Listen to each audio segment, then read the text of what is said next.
Kalau tetap percaya diri ya, passing ya, percaya diri passing. Passing antara ya. Ya dulu, Piala AFF memiliki gengsi setara bermain di Piala Dunia. Namun semenjak ada Erick Thohir dan Sintayong, Piala AFF seperti tersingkirkan dan menjadi ajang uji coba bagi Indonesia. Ya, hal itulah yang membuat tim-tim di ASEAN, semacam pelatih hingga pemainnya, menyindir Indonesia. Menurut mereka, Indonesia menganggap remeh Piala AFF. Indonesia terlalu menghayal bisa masuk ke Piala Dunia. Padahal, juara AFF saja belum pernah. Ya itulah yang diutarakan oleh tim-tim peserta Piala AFF, semacam Vietnam, Malaysia, hingga Raja AFF, Timnas Thailand. Ya, sebagaimana kita tahu, kalau Ketua Umum PSSI Erick Thohir dan Sintayong memang sudah memastikan akan memakai tim muda untuk main di Piala AFF, di mana tujuan utamanya adalah menyiapkan regenerasi berikutnya, serta memberikan para pemain muda jam terbang, serta menyiapkan kerangka tim untuk SEA Games 2025. Ya, terlebih karena AFF tidak masuk kalender FIFA. Wajar jika banyak klub, entah lokal ataupun luar negeri, keberatan untuk melepas pemainnya. Apalagi hanya untuk turnamen level regional. Akan tetapi, sepertinya masih ada beberapa pihak yang cukup menyayangkan keputusan dari PSSI, terutama soal mengirim tim muda. Ya, selain tentu saja tim-tim tetangga yang menyinyir mulu, Presiden AFF pun sepertinya juga cukup keberatan jika Indonesia mengirim tim U22. Ya, seperti kita tahu, jika Sintayong mengirimkan pemain senior, tentu saja pihak AFC akan untung besar. Alasannya, karena Indonesia dihuni pemain bintang, yang dimana notabene-nya akan mengangkat rating penayangan AFF.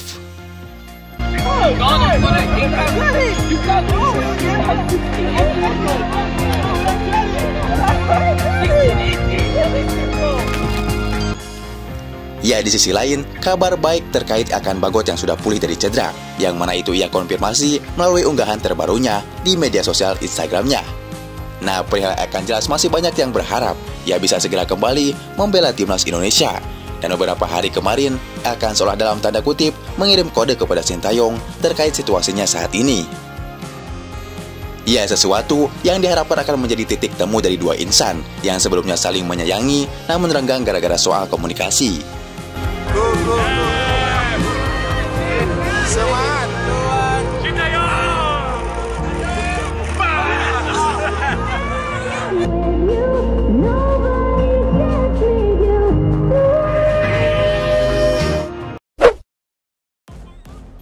Ya, tak akan lelah membicarakan soal Piala AFF, apalagi yang diputuskan oleh PSSI maupun Sintayong sejatinya sudah bisa dibilang sangat bijak dan tepat. Sebab bagaimanapun AFF ini, ya bisa dibilang penting tidak penting. Ada yang bilang kalau mau tembus Asia, minimal kuasain dulu level ASEAN, salah satunya dengan jadi juara AFF. Tapi ada juga yang bilang tidak perlu juara AFF, asalkan bisa rutin main di level Asia. Tapi jangan sampai kita kayak Singapura 4 kali juara AFF, tapi tidak pernah tembus Piala Asia ataupun kualifikasi Piala Dunia. Padahal dua turnamen ini sangat-sangat bergengsi dan diinginkan oleh semua pemain.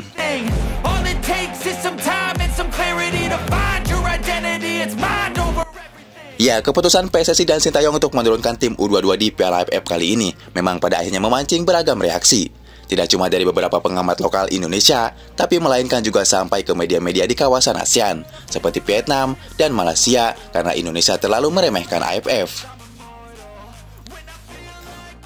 Tapi mencoba memahami sikon yang ada, di mana timnas Indonesia kemungkinan besar tidak memiliki kekuatan terbaik, lantaran Piala AFF tak masuk dalam kalender FIFA. Karena itu, klub luar bisa saja menolak melepas pemainnya untuk membela timnas.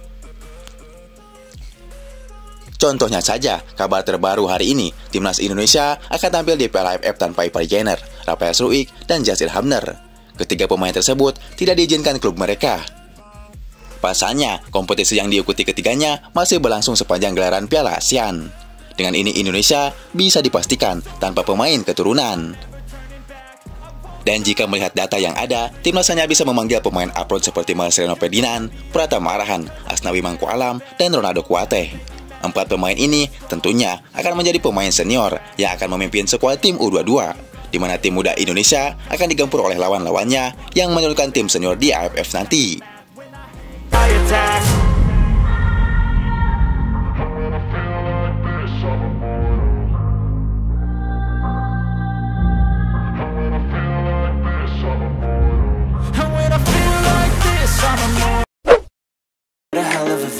I feel good, you look great, I like you, I can't wait.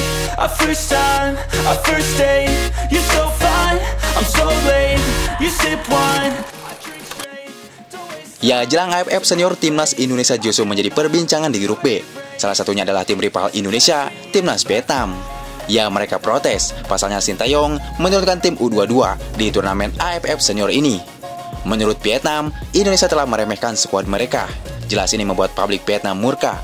Padahal timnas Vietnam menurunkan tim terbaik turnamen ini untuk target mengangkat trofi AFF Senior. Ya, timnas Vietnam sendiri diisi oleh pemain yang berpengalaman di timnas senior. Banyak sekali mantan asuhan Park Hang-seo yang diturunkan untuk melawan Indonesia. Namun, setelah PSSI mengumumkan pemanggilan skuad Garuda untuk AFF Senior, justru Vietnam murka karena Indonesia menurunkan skuad tim U22. Di mana tim U22 ini banyak diisi oleh pemain berusia 17 tahun, 19 tahun, hingga 22 tahun. Sementara Vietnam menurunkan para pemain yang usianya di atas 25 tahun hingga 32 tahun. Jelas Vietnam memprotes, masa kami melawan tim kelompok umur, ujar Vietnam. Indonesia thì như tất cả mọi người cũng đã biết là một trong những đội bóng mạnh ở Đông Nam Á và trong những năm. Ya, seperti kita tahu, Timnas Indonesia telah merilis daftar 33 pemain yang diproyeksikan untuk Piala AFF Senior 2024. Nama-nama tersebut nantinya akan mengikuti training camp di Bali mulai tanggal 26 November sampai 5 Desember mendatang. TC tersebut juga ajang seleksi mengingat hanya 23 pemain saja yang dibawa ke turnamen antar negara Asia Tenggara tersebut. There ain't no coming back, wanna take a run at that. I think she's feeling me, turn it up a few degrees. My imagination of her body gets the best. Namun, ada beberapa fakta menarik dari 33 pemain timnas Indonesia. Ya, jika peserta AFF lainnya seperti Thailand, Vietnam, hingga Malaysia, mereka pun menggunakan pemain senior. Namun, berbeda dengan Indonesia, di mana Sintayong justru menggunakan mayoritas pemain U22. Ya, sisanya hanya ada 2 pemain yang berusia di atas 22 tahun, yakni Asnawi Mangkualam dan Pratama Arhan. Asnawi menjadi pemain tertua dalam skuad timnas Indonesia, yakni 25 tahun, sedangkan Arhan baru berusia 23 tahun. Namun, meski dihuni tim kelompok umur, Sintayong menargetkan juara AFF 2024. Sementara lawannya seperti Vietnam justru menggunakan pool tim senior. Pertanyaannya, apakah asuhan Sintayong mampu bersaing walau hanya menggunakan tim U22? Ya, jika melihat asuhan Sintayong sendiri, hanya ada 10 pemain yang pernah bermain bersama timnas senior. Salah satunya seperti Asnawi, Pratama Arhan, terdapat juga Muhammad Ferrari, Justin Hubner, Marcelino Ferdinand, Ipar Jenner, Arhan Fikri, Rafael Struijk, Hoki Caraka, dan Ronaldo Kuate. Di balik itu, Pratama Arhan menjadi pemain dengan caps terbanyak yaitu 50, dan disusul Asnawi Mangkualam dengan 46 penampilan bersama timnas Indonesia. Kemudian untuk pemain termuda dalam skuad timnas Indonesia ialah Arkan Kakak yang baru berusia 17 tahun. Ya, melihat jadwal turnamen bergengsi di ASEAN ini, Piala AFF 2024 sendiri akan bergulir mulai 8 Desember mendatang. Timnas Indonesia tergabung di grup B bersama Vietnam, Filipina, Myanmar, dan Laos. Jelas, saingan berat Indonesia adalah Vietnam. Namun tentu jangan meremehkan tim seperti Filipina, Myanmar, dan Laos. Apalagi Sintayong hanya menggunakan tim U22, yang dimana akan melawan tim-tim senior di grup B.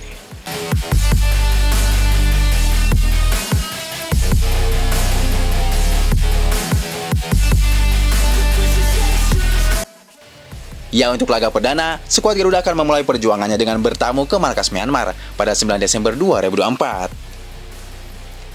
Sementara itu, untuk kandang Indonesia di AFF nanti, PSSI memilih Stadion Manahan Solo sebagai kandang timnas Indonesia di fase grup Piala AFF 2024. Jika biasanya GBK yang selalu jadi markas skuad Garuda, kali ini timnas Indonesia sejenak meninggalkan Stadion Utama Gelora Bung Karno.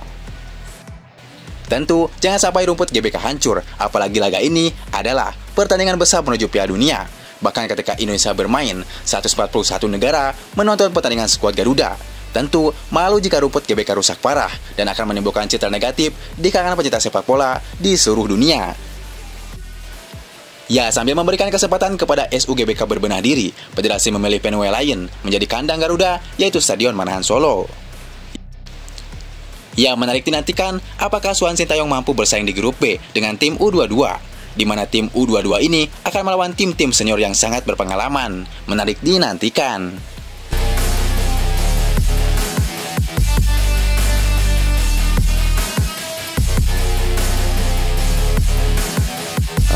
Indonesia thì như tất cả mọi người cũng đã biết là một trong những đội bóng mạnh ở Đông Nam Á, và trong những năm gần đây họ có những